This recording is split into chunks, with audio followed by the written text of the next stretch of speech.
I was non-technical. I am non-technical. I don't know how to code. I'm not a growth marketer. I'm not a product guy, but I can sell. That becomes a skill I bring to a company. My ability to actually hear what the customer needs. Iyinoluwa Aboyeji is one of Africa's leading entrepreneurs, renowned for co-founding multiple unicorns. He has an impressive track record of driving innovation across industries. From tech education to financial services and angel investments, his entrepreneurial reach spans wide and abroad. I may not be an expert, but I can understand your industry from the perspective of what technology can help you do for it. So I can make those connections and help build new business models on the back of what is and what can be because of the knowledge of two different, seemingly disparate things brought together. You said something that, what's the best advice I ever got? The first advice was find a customer. The second best advice I ever got was working alone, you can build maybe a $10 million company. But if you find three people like you who could build $10 million companies, together, $1 billion company. The first couple of months was really difficult while starting Andela. Yeah. Could you speak a little bit into that period of your life? It was a unique structure because... Hi, Iyin. Thank you very much for making out time to be on the podcast today. I was looking at your bio. Just a quick search on Google reveals quite a lot about you, from being one of the 62 global entrepreneurs to have founded two unicorns, Andela and Flutterwave, to currently being the co-founder of Future Africa, where you're investing on startups in the continent. I was quite keen, actually, to hear what you'd think your own description of yourself was. Like, what is your bio? Who is Iyinoluwa, and what makes him tick? Now, that's an interesting question because it's a question I've been trying to answer my whole life. I think these days I would describe myself as a servant of God. And I'm just out here just trying to do God's work, specifically in the ministry of entrepreneurship, which is a very interesting ministry because oftentimes societies think about salvation from the perspective of a sudden event. God comes and rescues us from danger and blah, blah, blah. But when you actually look through the Bible and you really deeply understand the way God works, He is not a fire brigade rescuer. He has anticipated events you're going to experience way before you do. And so He started working towards it. So even before the world began, God already knew we're going to commit sin. He already knew man would fall. And He already started to walk through, here's how when they fall, I'm going to rescue them by bringing Jesus. So it's a very specific thing. You know what I mean? Very well. So I think of my work mostly as fulfilling God's mandates when it comes to building the things that will help His people flourish. Wow. And so I think about the stories of a lot of the people whose lives our work has touched. And I just see myself as a vessel. So whether it's, we just had a conversation about Andela, Android Learning Community, and how that led you to, God knew that He wanted you at JP Morgan in Glasgow, but He needed somebody to start Andela so that Google would be inspired to do Android Learning Community so that Samuel will make it to Glasgow, right? So I just think of, I look at myself as just being a catalyst and just doing that kind of work for God on earth. That's what I do. That's who I am. Amazing. And I was thinking if you can maybe go back to your upbringing and start from your earlier context, because I was doing some research about your story. And one of the things that intrigued me a lot was you mentioned in the interview that there are two main events that changed your perspective to life a bit. Yeah. And one of them was the plane crash that sadly involved your secondary school classmates. And could you take me back to that moment and maybe recall where you were when you heard the news and how that affected your worldview? It was a very interesting situation. So what had happened for me was my class was supposed to be doing their Kairos retreat, which is supposed to be this spiritual retreat. I had contemplated going, but then I had a challenge around how I would get home. And last minute, my parents decided that I should probably come home early, which meant that I wasn't on the Shell plane and I had actually booked the Sosoliso flight. I was, I woke up late because I wasn't expecting to leave until I got word that actually you should come home. And so I tried to get back on the Shell scheduled flight, especially because I didn't know at the time that flights had been delayed, people had been bunched together and all of that. Otherwise, I'd have just used the ticket I already had. Why wouldn't I? In any case, I missed it by a whisker. In fact, my parents were quite shocked to find me at home because they thought I was in the crash. And, that event made me understand, even though I couldn't put words to it at the time, that God had a purpose for my life. And again, it wasn't that he had a purpose for my life and he didn't have a purpose for the other, but he was like, look, something's happening, to me here where I all of a sudden realized that, look, this life is not a game, right? And that was the moment for me mentally where I was like, okay, I got to take life seriously. And it started from even just what happened to those kids and why did that plane crash? And that set me off on a very different trajectory in life, from that point on. Right. And what did taking life seriously look like for you at that point in your life? It's very interesting. I think for me, before that point in time, I was very internally focused, right? My frame of reference was what's in it for me, right? And service wasn't something that I thought about very often. But in the days after, realizing that nobody's time on earth is really assured, and at the end of the day, like, the only thing that matters in life is what we leave behind in a very practical sense. It set me off on a mission to find significance. And not just for me, but for my colleagues who died in that plane crash. Because I was like, well, their lives have to mean something now because I got this lucky. You know what I mean? And it felt like, okay, you're trying to somewhat make up for all the impact they could have had. Because some of them were very close friends of mine, people who influenced my life greatly, and people with whom we had talked about the future. So in their absence, Wow.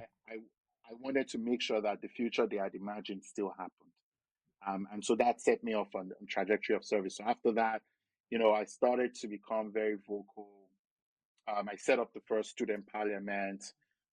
We changed the way we picked leadership on campus. We worked on bullying. We started to contribute to national issues. Me on a very different path with respect to my career and what I decided to do with my life from that point forward. Right. And just moving on from that moment, at what point did entrepreneurship become a thing for you, if I put it that way? That's a great question. And it's really another evidence of the fact that God doesn't make mistakes. So for me, at that point in time, showed me that we weren't isolated from the issues of our country by virtue of our brilliance and privilege. I think that was the ultimate lesson for us. It was that, you might be going to a nice school, you're really smart, you're destined to leave the country, you're being prepared to leave the country. Your reality is not like the reality of many children out there because you're supposedly the best of the best. But that doesn't mean Nigeria will not happen to you. Right? Yeah, absolutely. What I took away from that was, I needed to impact Nigeria somehow. And so how would I do that? And entrepreneurship was not on my list. Right? My goal was, look, solving Nigeria's problems requires a global platform. Go to the UN, get in a position where you can literally tell Nigeria what to do. I didn't really understand how the UN worked at the time. And so that was my goal. So, I went for a law career and I went and had my internship at the UN. And it was to my rude shock that I realized that the UN wasn't as powerful as I thought it was. I was now listless. I was like in a space of confusion because this organization had developed my hopes around for changing the world turned out to not really be a very serious organization in a traditional sense. So I took up journalism. So I started running the school newspaper. And then again, back to this thing, no consistencies with God. My first day of school, I met a guy His name was Pierre Aris. He's a VC now, just like me. We're still very close friends.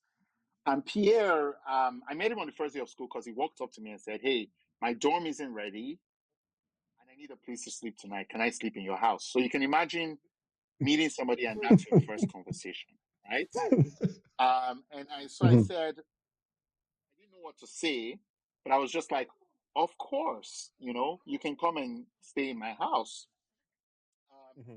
So he comes, he stays in my house, we become very good friends. But at the time, Waterloo had this system it called cooperative education. So you spent 6 months on campus or 3 months on campus, and then you flipped to work and go to school because you needed work experience to graduate. So that was how Waterloo worked at the time. And so Pierre was part of that program. So he went to Silicon Valley, and we lost touch. And so I was in the one day I was coming out of a newspaper, which was in the Student Life Center in the basement. I was just coming up. I wanted to grab pizza for lunch, and I ran into Pierre, and I was like, "Dude, where have you been? I haven't seen you in over a year. Where did you go?" It's like, "Oh, I went to Silicon Valley." And that was what set me off on entrepreneurship. Honestly, before I met Pierre, after I came back from Silicon Valley, it never occurred to me that my peers were the ones who were building all these technologies that we talk about, like Twitter and Facebook and blah, blah, blah. I wasn't attuned to that reality. I thought that was something that did as part of employment. And my idea of entrepreneurship was selling ice fish in the market. And I didn't, obviously being Nigerian, I didn't have a high opinion of that kind of entrepreneurship. You get what I'm saying? It was something you did because you couldn't get a job. So Pierre and I will go on to start a company called Bookneto. We went together to the Velocity Accelerator. My school was really good in the sense that it had an entirely new world where it encouraged young people who wanted to get into entrepreneurship through a program called Velocity. So that set me off on a very, very different path from what I knew. And it so turned out that that was the channel that God wanted to use for bringing me back to the continent and ultimately leveraging, using me to impact people's lives. So that's how I ended up in entrepreneurship.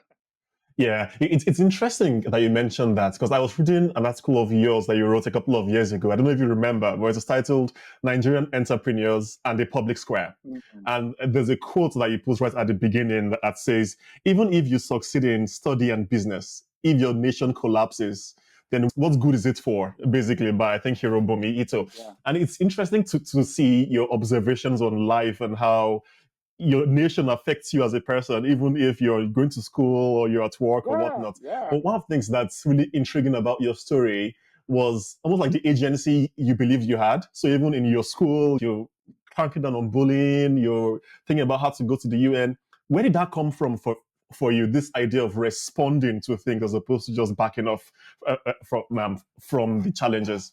Yeah, I credit Loyola a lot with it. The Jesuit education really helped.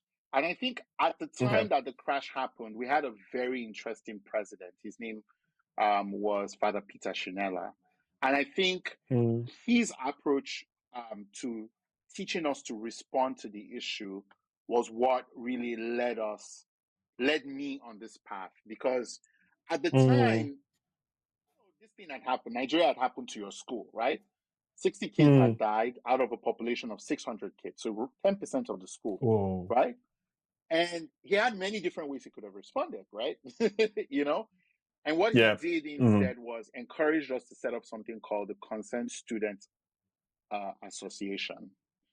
And we would write letters to the Ministry of Aviation and different aviation regulators about like airplane safety, because remember, planes were falling from the sky during that time, and he kind of organized us into driving quite a bit of change and pressure on the government to do it. Again, that is not a Nigerian's typical response to tragedy, right? A Nigerian typical response 100%. To tragedy is two things. One, God, this is your will, and I surrender to your will. And then second, is I need to run away from here as fast as possible so it doesn't happen again. Yeah.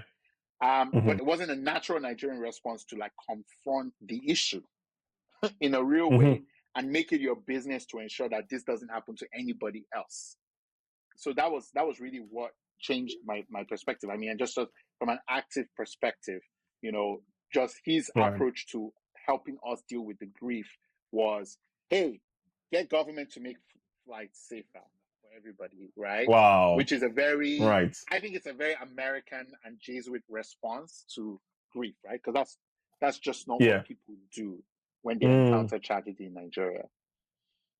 Yeah. So moving into entrepreneurship, you start Bookneto. And one of the things that I think someone asked you a couple of months ago was, what would you say has been the best professional advice someone's given you? Yeah. And what you said then was find a customer, right? It's actually get a customer. So I was quite keen to learn about your experience with Bookneto. This was your very first entrepreneurial adventure. Yeah. How did that go about? How did you come up with like the idea for it? And how did you find your first customers and why did you stop? Yeah, I mean, Bookneto was a real training ground for me, right? Because it taught me within 3 years, it was kind of like a really cool practical MBA on what not to do, right? So Bookneto came out of our experience as students. I don't know, maybe you've experienced the foreign student, but there's a software called Blackboard, which you typically use to govern your classes and all that. And we hated that software, right? It was just not nice. Now, looking back, I was like, I understood the practicality of this. What really mattered with Blackboard was that the administrators could do what they needed to get you your grade, not how we liked it, because we're students. We don't have any say in that decision. But somehow we elevated our concern about the look and feel of Blackboard to a real problem. And then we made a startup out of it. And our pitch was, we're going to make a nicer Blackboard. Now, it never occurred to us the practical challenges with that. Like, we were students and we were going to be building software for other students, including us, to submit our assignments and grade, which wouldn't, I mean, as an adult now, you're like, yeah, that was incredibly stupid of you, because no school will give a student access to that much power and resource, and this is a $500,000 purchase for 30,000 people on a campus. It's so much, like, you can't give that to a part-time student. Now we know that. Back then we didn't. We just thought they were being old and stodgy and silly. So I learned very quickly that the good thing was we pivoted to something that students wanted and would pay for. And that was past questions. So we took the platform we had built and said, okay, let's help students collaborate on past questions. And then very quickly, we started to understand that IP was a real thing. So Waterloo had this very interesting, where unlike most schools where IP belonged to the university, at Waterloo, the way they attracted the best talent was that IP belonged to professors. I see. So now, professors did not enjoy teaching. They made more money through research. So most of our professors actually made a lot of money. They were billionaires because they did research with the school's facilities and they owned the IP, right? I see. So they weren't quite, they didn't appreciate that they had to set questions and do all this stuff that was necessary for them to teach a class. So they would recycle a lot of past questions. So I see. Now, we came in and we were gathering past question papers. Now, keep in mind, the Chinese students, we had a lot of them, were very smart. So they had their own internal system for distributing past questions to help each other succeed. The rest of the school wasn't quite attuned to that, right? But we thought, this is an interesting idea, it could work. So we started buying question papers from students, answering them, leveraging other students to answer them, and then selling them and the answers for $8. The professors weren't setting new questions. They were just recycling their questions because that's less work. You understand what I'm saying? So the product sold really well. But because it sold really well, professors were like, I'm not able to apply a bell curve. Everybody's getting the answer.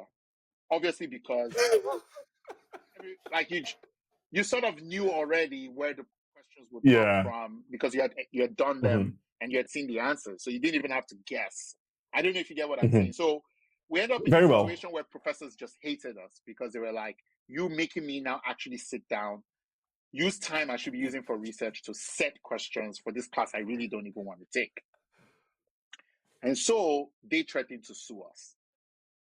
Whoa. And also they put up a complaint that would have meant I got expelled for academic, for like basically intellectual property theft, which is a serious issue in academic environments. So, I mean, the student life guy, just liked me. So he called me up and said, hey, look, you're facing expulsion. Shut down the platform. And I'll pacify the teachers. You just shut down the platform so I can manage the situation. I think you're a good kid. I don't want you to not graduate. And so that was how that company ended, right? So we pivoted again, and this time we went to one of the professors because what his strategy was he couldn't tell faculty what to do. So he found one of the faculty that he thought was like a bit encouraging of entrepreneurs and like told me to talk to that guy. So that guy would talk to the faculty and the faculty would drop the case, right? Because that's just how it worked.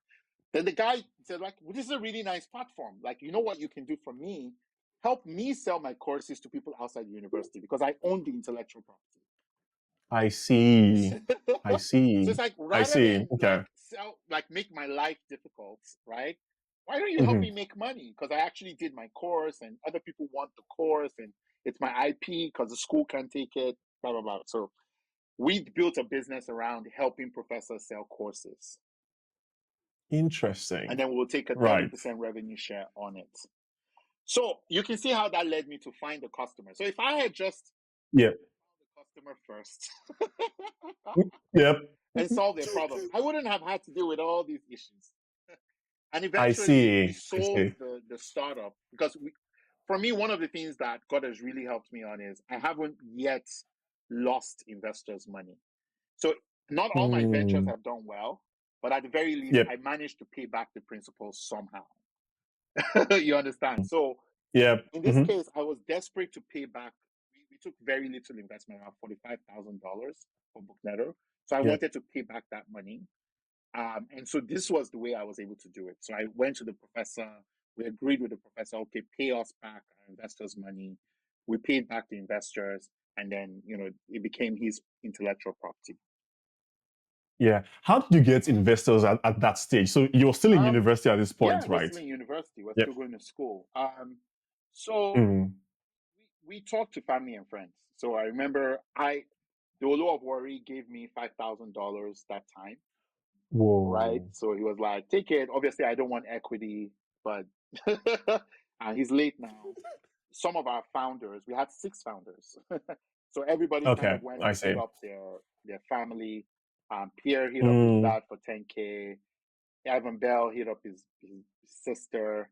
So we kind of just worked it out, within the founding team. So it wasn't like any commercial investor. It was very much like angel investors. Yeah.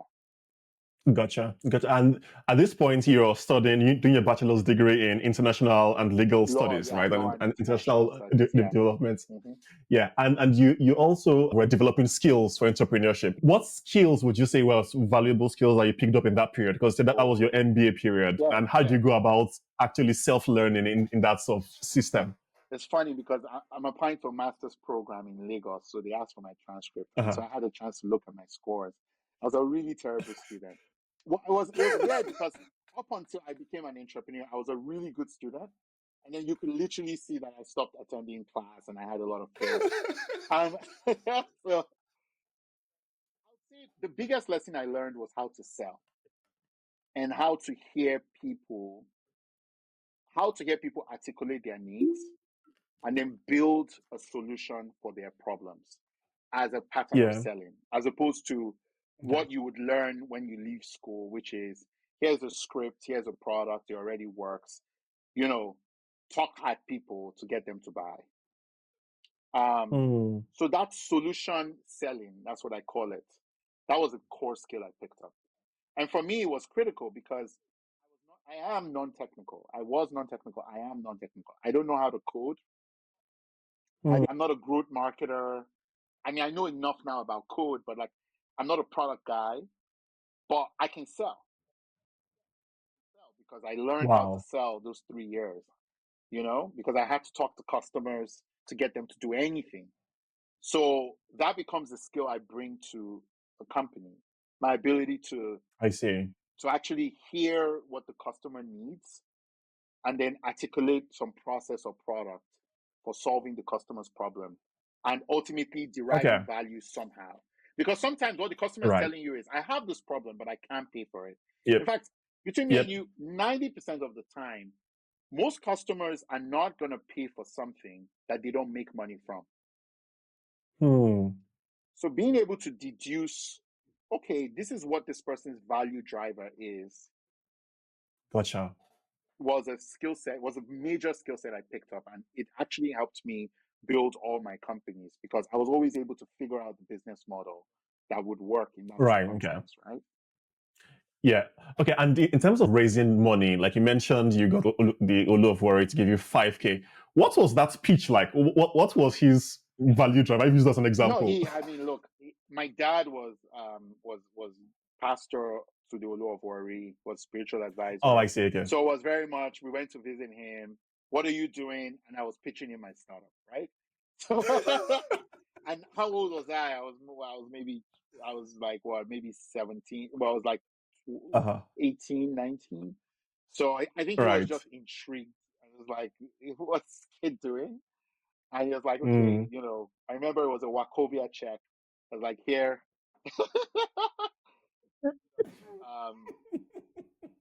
Take this 5K. And I took that 5K, and that was the first money we used to incorporate the company, start the company, everything. I see. And something I've come to appreciate about your story when I was doing my research was just the amount of collaboration that you do, whether it was Bookneto or starting Andela or starting Flutterwave or even Future Africa.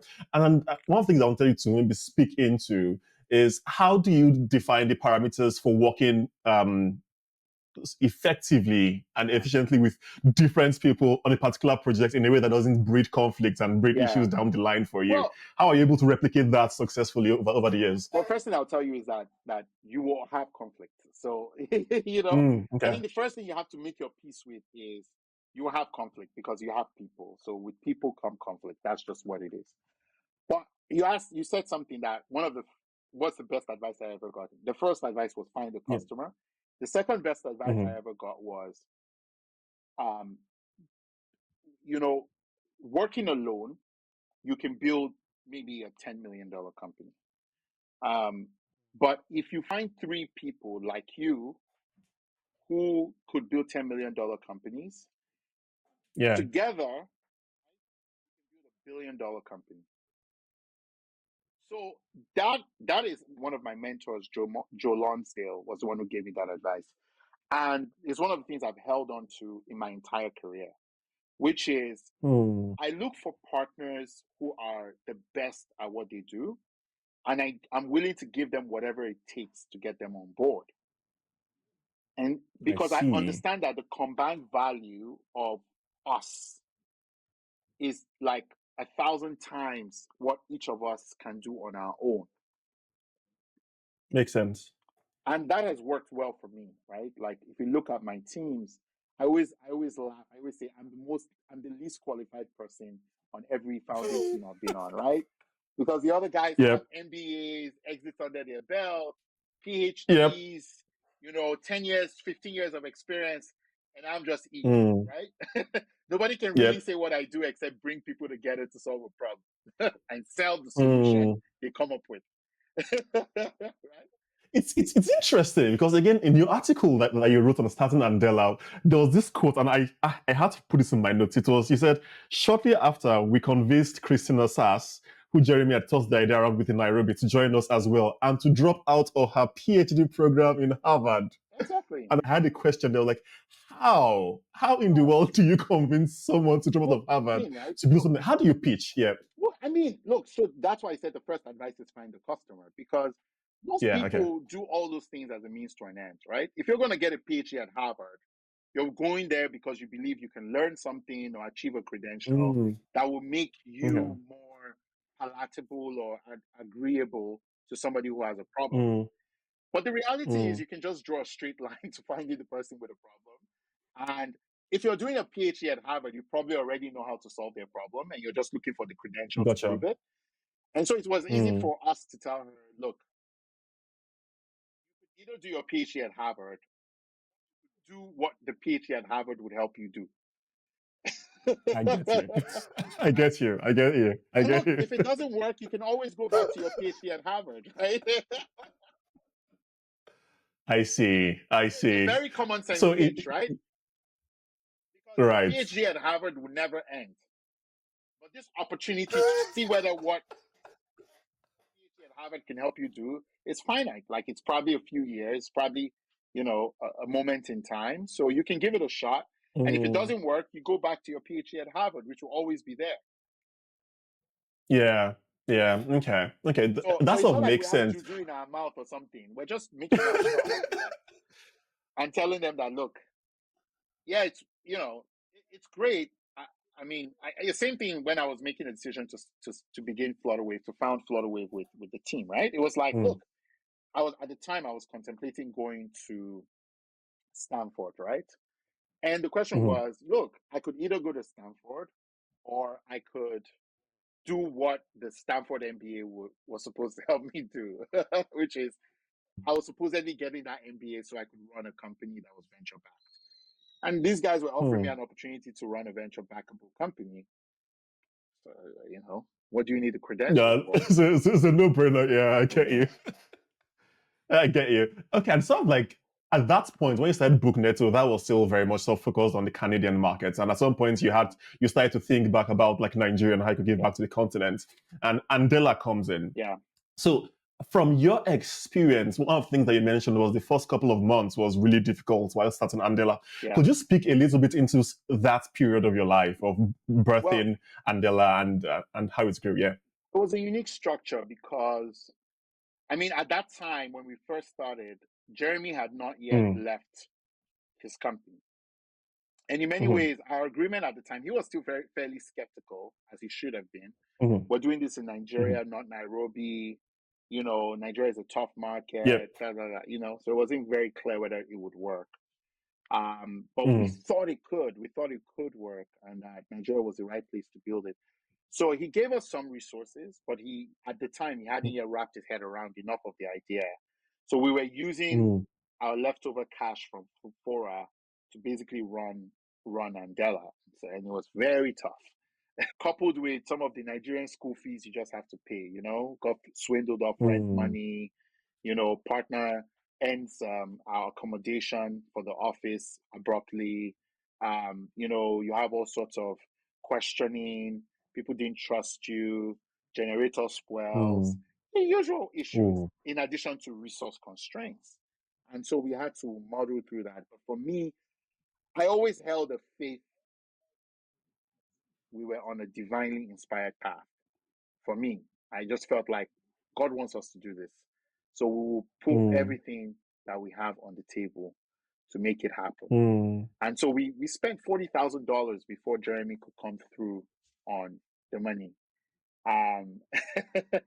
Out of $60,000, right, that we had left from Fora. So I was, Interesting. Now, I'm conscious that we have just 4 minutes. I wanted to ask you, Iyin, would you mind if I just add 10 minutes quickly to the end of that? Is that okay? Can you squeeze 10 minutes more? Let me work on it. Just give me 1 second. Just pause. Okay, thank you. Thank you. Yes, I think we will be fine. Okay, thank you so much. So we will start to sort of like slowly pivot towards the end of this episode, but still speaking about Andela has really emerged as one of Africa's leading sort of educators, but also talents, innovators in a sense. And you eventually moved on to Flutterwave. And one of the things that I was thinking about is Flutterwave, in a sense, a very different industry from Andela, which is one industry which is slightly different from what you have done in Bookneto.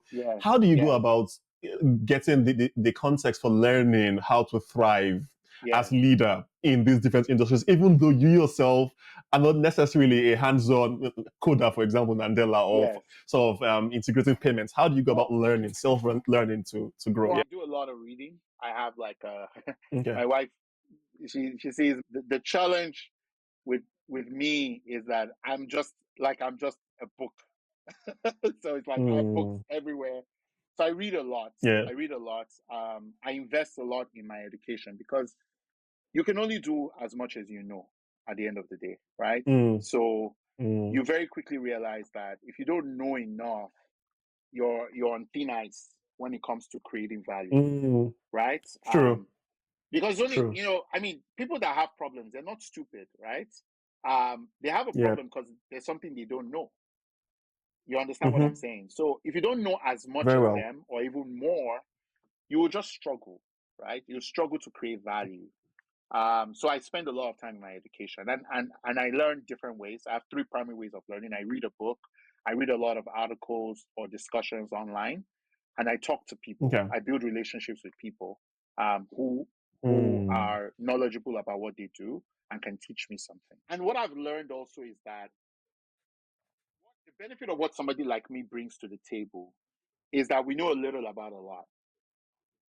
And so we can make patterns and connections that other people can't. Right? So I might not be a coder, but I understand what technology can do. So I can tell the coder, think about this problem like this. Because this is what the business guy's pressure points are. Do you understand what I'm saying? Now, I may not understand your industry very well. Like, I may not be an expert, but I can understand your industry from the perspective of what technology can help you do for it. Gotcha. And so I can make those connections and help build new business models on the back of what is and what can be because of the knowledge of 2 different, seemingly disparate things brought together. Gotcha. And just piggybacking off that point, do you ever or sometimes feel like an imposter syndrome of, yes, you understand about that industry, but when someone who is an expert, quote unquote, comes to challenge you in that, how do you sort of find that balance? Well, okay. the beauty of it is my confidence is not, and I'm very open about how little I know about anything. Okay. Right? So it's always going to be a conversation, no matter who you are, right? No matter how much of an expert you are. Because when I engage you, I'm not trying to prove I know more than you. I'm trying to learn from you. Understanding that Makes sense. You're an expert because you have blind spots at other things. And all I need to do is know enough about your pain points. So, because people only have problems because they don't know something. Right? When Bible says, my people perish for lack of knowledge, people read it so literally. But at the end of the day, what is it that makes people die?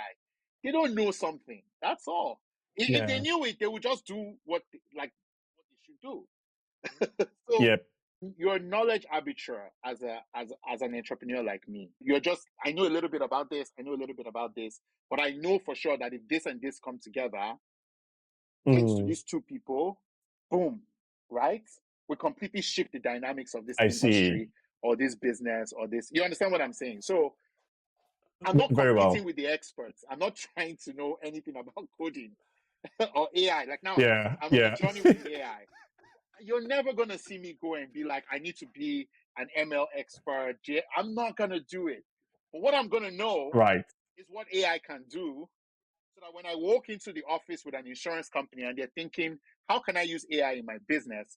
I can give them an idea that significantly impacts their bottom line. Makes sense. It reminds me of there's a quote from the Steve Jobs movie, and I think it was Steve Wozniak was asking Steve Jobs. It was like, you don't know how to code, you don't know graphics design. How then is it that, when I go everywhere, people are talking about Steve Jobs, and Steve Jobs says, well, I conduct the orchestra. and I think listening to your story makes me think of that as well. Yeah. Like, you actually conduct the orchestra, and one of the skill sets that you mentioned that I thought we could drill into before we go into the final part of the podcast is the skill set of selling to people, right? And selling solutions to people. So how do you go about building that? So for example, I want to learn this skill set. What will your advice be? It's very, very interesting. So solution selling requires you to genuinely be interested in understanding the other person's perspective. It's a role play business. So when I'm talking to you, for example, I'm trying to understand, who are you in this position? And what are the pressures you're facing before I even worry about my product?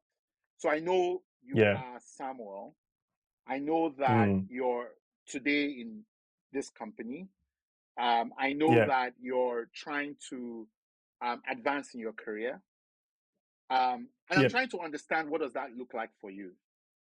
But I'm in your head, right? I'm in your head in the sense that I'm not worrying about what I'm trying to do. I'm not worried about what you're trying to do.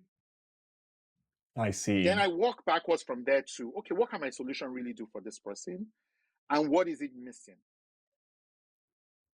Do you understand what I'm saying? And then I go and look for those complements. And then I say, oh, would this configuration work for you? If I do this, would that be what you need? Then I do a pilot. I say, well, why don't we just try it for free and see whether it will work for you? For free, no risk, right? Yeah. And you know what's interesting about it? Most times, the beauty is, sometimes it's also, if you're a business and I'm serving you as another business serving you as a business, it's about understanding your end customer and helping you understand what role you can play in accessing your end customer. Right. I don't know if you get what I'm saying. So yes, I do. And then I can complement a package and say, well, look at this. This is perfect, right? For your customer. Sell it to them like this. Let's try it out. And then we get feedback. Customer will be like, well, it's not quite right. I really need to know where this or that, or tweak this or tweak that. And the customer literally builds the product for you. I see. That makes a lot of sense, actually. Sort of step into the mind of the customer and then almost like reverse engineering what you need to do. Now, once you have a solution that works, it's so easy from there, because once you know the solution works, now all you're thinking about is scaling economics and process. I see. So you just cut everything down into components, and you're like, you make this, you make this, you make this, you make this, couple it together, automate them, scale. How many more customers does that customer exist? Who knows this customer better than I do? Who can reach this customer better than I do? I go to that guy. I say, hey, you already know this customer well. You're looking for something else to sell to that customer. How about this? I see. Okay. This is interesting. But we have to like pivot now towards like the end of the episode, and it's more of like a reflective phase, right? So I'll ask you a couple of questions that you'd answer about your journey so far. So as you sort of look back on your journey, and what are you most grateful and proud of? Look, at the end of the day, for me, it's just the impact we've been able to have on people's lives. A lot of people imagine I'm a lot richer than I am with these businesses. But I mean, people talk about unicorns and all that. It doesn't matter, right? I've never really been that guy who really cares about money to the extent that it's important in terms of a marker of success. What I really care about is, okay, is this product impacting people? And the reality of what I've learned on this journey that I'm really proud of is, we can point to people and say, this guy came to our shop in 2014 and he had $0 to his name, and today he's married, he has a wife and a kid, and he lives in Germany and he's earning 120,000 pounds euros, right? True. Being able to point to that is that is what makes me very happy. Right. Okay. And if you could talk to 18-year-old Iyin, who was just in uni at that point, and you could give him any advice, or just looking back, what would you tell him? I think the biggest thing I wish I had done a lot earlier was be more attuned to God's leading. I think at the end of the day, God orders our steps, right?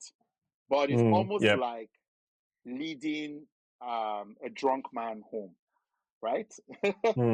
It's a lot more difficult to lead a drunk man home than it is to even lead a child home by holding his hand, because the drunk man, his body has things he wants to do, right? And you got to talk to him and be like, no, can't you see you're running into a car, you know?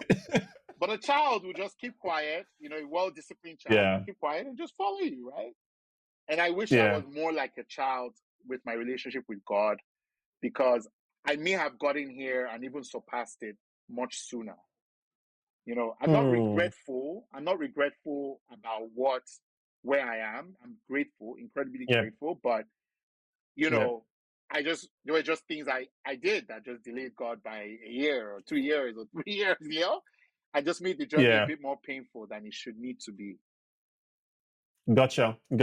And there's sometimes I like to reverse the question or flip it. So I was asking if you could talk to 18-year-old Iyin. So imagine 80-year-old Iyin was listening back to this conversation. So 80, several years into the future. Yeah. What is something you would like him to hear at that point from you? I think that's a great question. I think 80-year-old Iyin would be like, this walk, right? That we are on, with God, right? It's taking us somewhere wonderful, and I really hope you didn't deviate from it. I really hope you're in a position where you finished well, right? Wow. I really hope you stayed Yeah. steadfast and you finished well, and you created the kind of impact that God truly desires for our generation. And your life Right. was a real vessel for that. Right. Okay. And second to last question. So feel free to take some time to think about this one. This is a question we ask to every guest on this podcast, and it is, given your life experiences, your journey, your lessons, and everything, if your life was a book, what would its title be?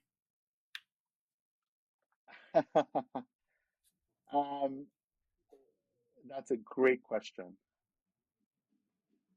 Well, I mean, it's funny, but my first option, my spiritual mentor already took that one, and that would have been He Leads Me. You should check it out. It's a book by Brad Akoni.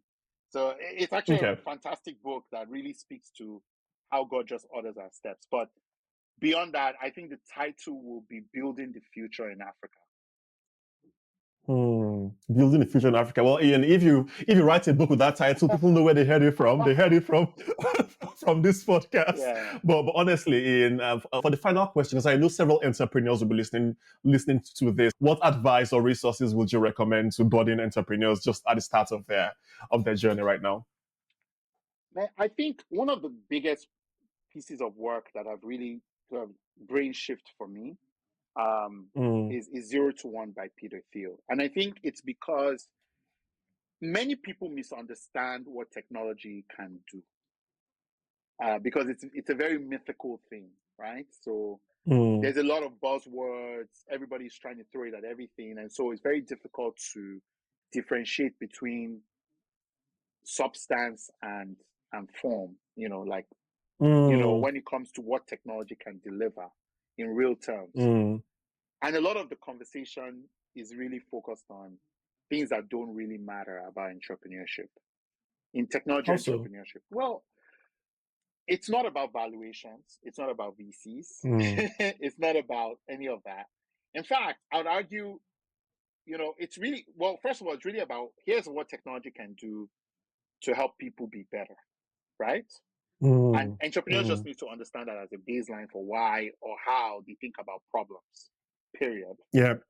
The second corollary to that book would be Founders at Work, because it's important that entrepreneurs understand what the journey will be like, which is nothing like what they've experienced in the last 2-3 years.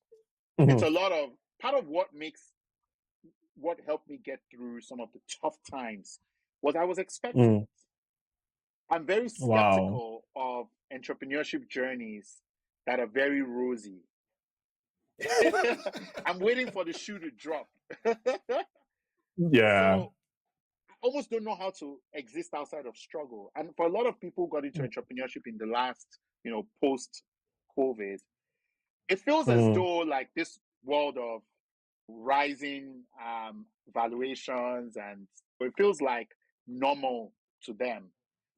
It's not. It's such a massive anomaly in the history of entrepreneurship. Entrepreneurship is a journey of near-death experiences. It's a journey of struggle, Sisyphean struggle, a journey of perseverance.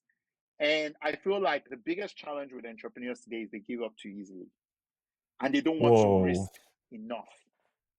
And that's a symptom of, the bellyache of the last 3 years when there was just free capital floating around. It's not supposed to be easy. So I would say entrepreneurs should definitely read those two books, 0 to 1, Founders at Work by Jessica Simpson, 0 to 1. Right. And maybe a third book, I would say, from a process and clear thinking standpoint, I would say reading my own personal philosophy is that there's a lot of common sense wisdom in the Bible. Yeah. A lot of people ignore it because it feels overly spiritual. But I think when you actually take your time and study things properly, it helps regulate just the way you think about the world, right? And helps you expect things and understand. Like, I really love the Gospels because there's a lot of very counterintuitive wisdom that Jesus shares that if you actually sit down and reflect on it, reflects the way the world actually works. Even better than what pastors preach in church. Really? Yeah.